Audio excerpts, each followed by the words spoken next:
Good evening. The stones may be old, but they are chiseled afresh.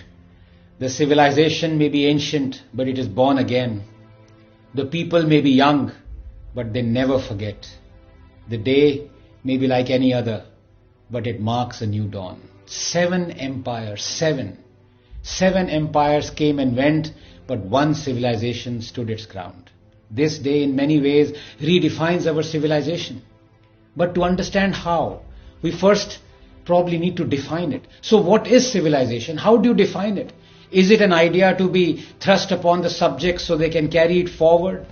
Is it the placement of forks on the left and spoons on the right of resplendent crockery? Is it sartorial splendor? Is it words uttered or written? Is it science? Is it ease of living? Is it consumption? Is it money? Many of the worst tyrants who've killed millions, wiped off entire races, even continents, have been poets, artists, proponents of science. But would you call their endowments as promoting or harboring a civilization? To me, the mark of a civilization is this unquenchable thirst of man to demand justice for his ancestors, to correct a historical wrong. For that exemplifies a continuity, an idea, a memory that can never be erased, that is worth fighting for and preserving. It makes justice greater than the sum of its parts. And that is why civilizations are not fleeting like empires. To demand justice for a people who are dead for hundreds of years, half a millennium, it is almost as though you can feel their pain, their suffering, their destruction that has transcended the limits of body and time. And that is why history is a medicine. That is why catharsis is a cure. And today, when I see the rights of our ancestors being reclaimed, I see this as a catharsis, as a deliverance of justice to my ancestors who were wronged. I said history is a medicine. Well, it has been a very bitter medicine for the Hindus.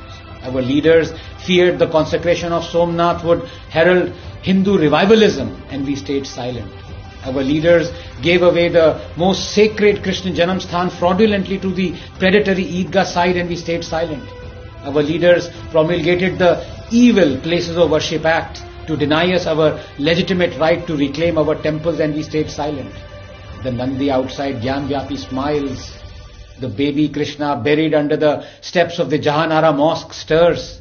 500 years, 20 generations before us were forced to see the Babri Masjid instead of the Ram temple. The 21st generation will see the Ram temple instead of the Babri Masjid. The time has come. The deliverance has come. It is confounding to me because I consider myself but a bunch of cells, here today, gone tomorrow, but till the time I am alive, this concept of striving to correct a historical justice is vital for me. It defines who I am, what civilization I am part of, that erasing my genes cannot erase my civilization. The concept of justice in many ways is like memory. It keeps getting passed on until realized. Today, it stands realized. Some advance to greatness, others return to it. We Indians do both. I had said earlier that nations weaken not because of their past, but rather by how they are taught it. For 70 years we've been taught to forget historical injustices. From Somnath to Kashi Vishwanath, Babarpur to Bakhtiarpur, Allahabad to Aurangabad, from Martan to Mathura, these injustices have been deliberately made visible, as though to lionize the debasement, celebrate humiliation. Not anymore. Not anymore. Remember this, that you can demolish anything but not truth. You can erase anything but not memory. You can crush anything but not spirit. You can prevent anything but not justice. You can subjugate 20 generations but not the 21st. Jai Shri Ram.